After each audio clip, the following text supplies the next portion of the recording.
Hey everyone, thank you for visiting my channel. This is Crafty Kim here. Today I just want to share with you guys the process, one of the processes or one of the ways, shall I say, that I cover my fabric junk journals. Please be advised that the camera will shift from time to time, or you'll see little hands interrupting. So I took for my junk journals, not always, sometimes I do them chipboard covers, but I like to do these manila envelope journal covers, and they're so much easier and they're flexible, and I love having that crinkling sound in my journal. So what you're going to need is a fabric of choice, of course. I do not use felt. I like to use fleece. It's very economical and you get all kinds of colors and prints, and you can make so many things from felt. Is unbelievable. I make dolls from, not from felt, excuse me, from fleece.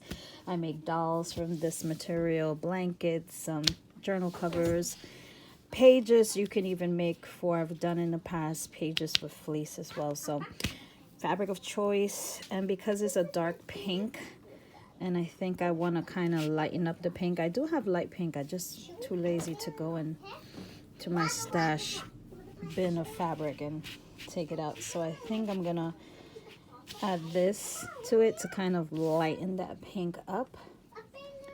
So let's get started. What you're going to need is scissors, glue gun,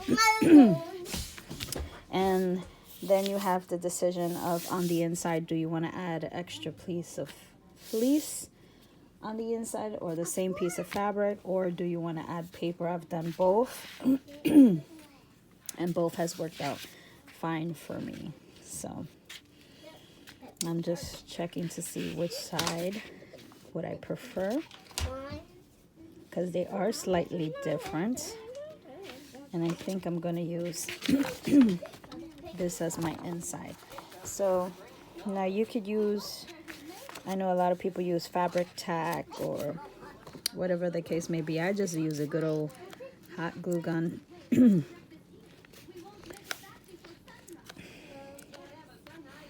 just fold your fabric down over it.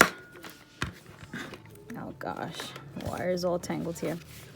Fold your fabric down on it and it will hold it. Okay.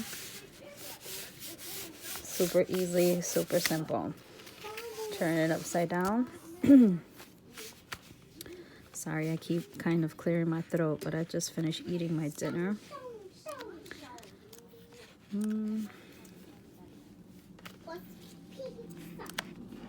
So I'm still kind of, when I eat, I have that problem that I have to kind of clear my throat. So, oops, there we have that down. You can see, nice and smooth. Now we do the side edges. Hopefully I'm in focus. I should have told you to miter. It is easier to miter the corners. So if you don't want a hot mess on your corners, I'm gonna show you, as a matter of fact, the difference of mitering and not mitering. So let me try to miter this little piece here so you can just get an idea. I already found my tip.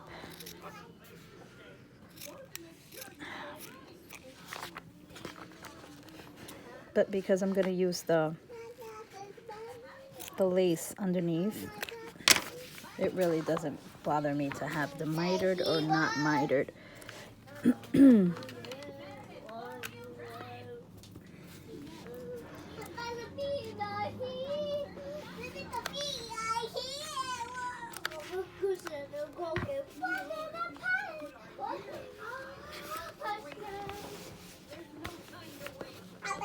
We'll come back to this to fix it.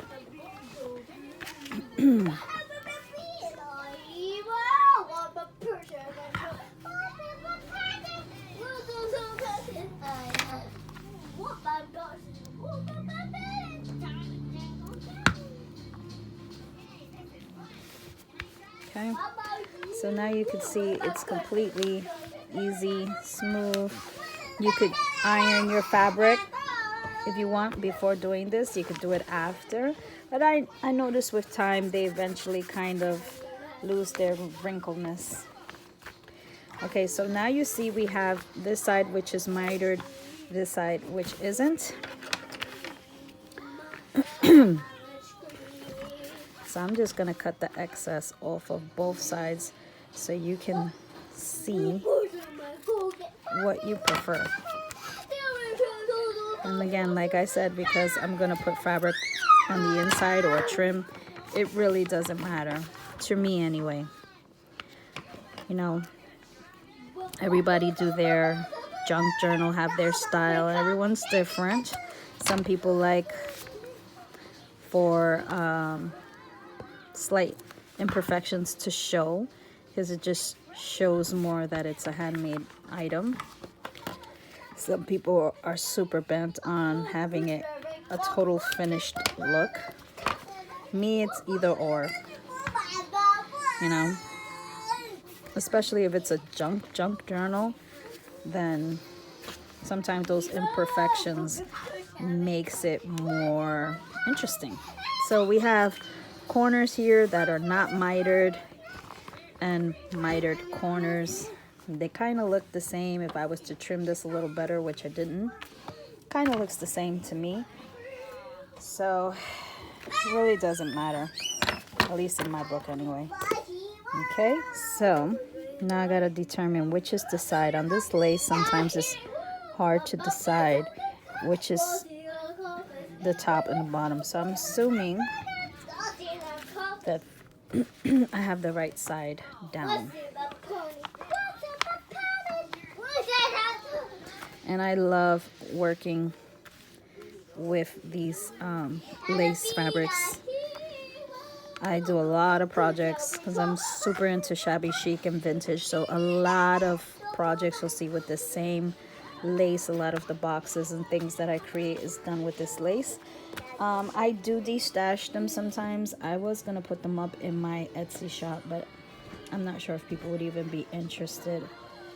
And I don't want to have to make perfect edges. That's why I don't sell them. I'll destash them.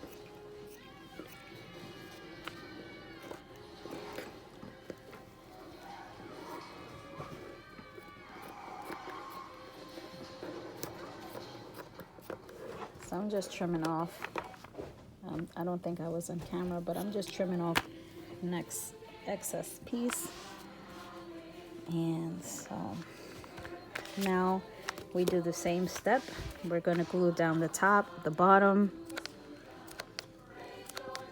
So just add your glue. Super easy, super easy. And it's going to give you a cover that is going to last throughout the ages. This bothers. It so bothers me. I don't know why. That's like nagging to me. Give me 1 second, guys. I'm gonna see if I can plug my other light, because I feel like it's kind of dark. Sorry for the shaky camera, but I am going to plug in my light. Hopefully I won't knock everything out of place trying to add more light. I have everything, a weird setup here.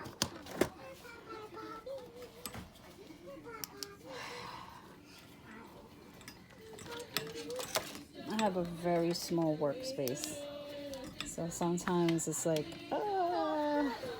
everything is falling on itself. Okay.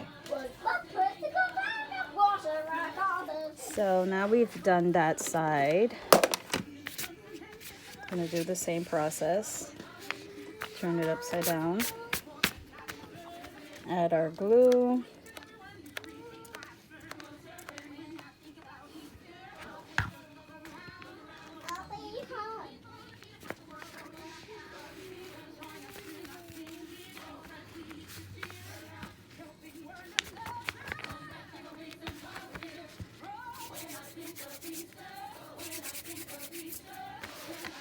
to the sides now.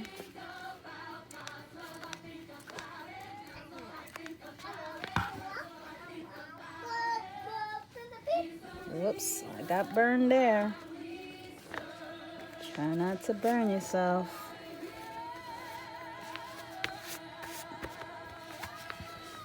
Okay. Gotta take this glue off. Fingers.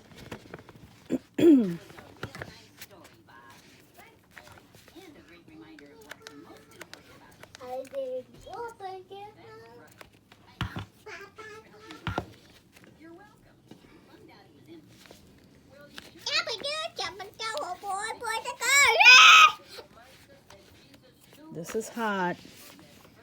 Try not to come too close. Don't put your hands here. Okay, so get rid of the glue off the fingers. All the little glue bits. And now we cut off the excess. Okay. Cut off all your excess corner pieces. And I love lace because lace hides a lot of imperfections.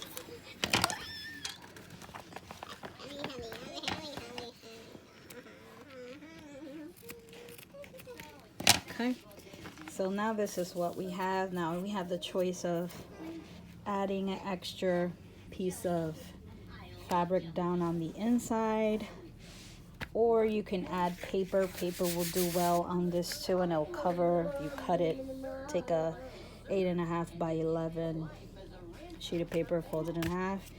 It will definitely cover these.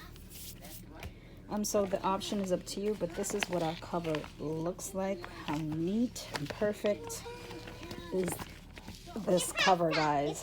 So normally, well, I think the majority of people would make their cover first and then work on their journal, but I'm opposite. I'll make my journal first and then the cover is the last thing I'll do. So that's just me, but this is a quick, and I love that. Hear that? I love that sound. Another thing you can do to make these covers a little more stronger is you can add a piece of chipboard inside the envelope. Cut them down a little smaller than the actual where they can fit, and of course not one whole piece of chipboard, but 2 pieces on the inside, or even cereal box tops.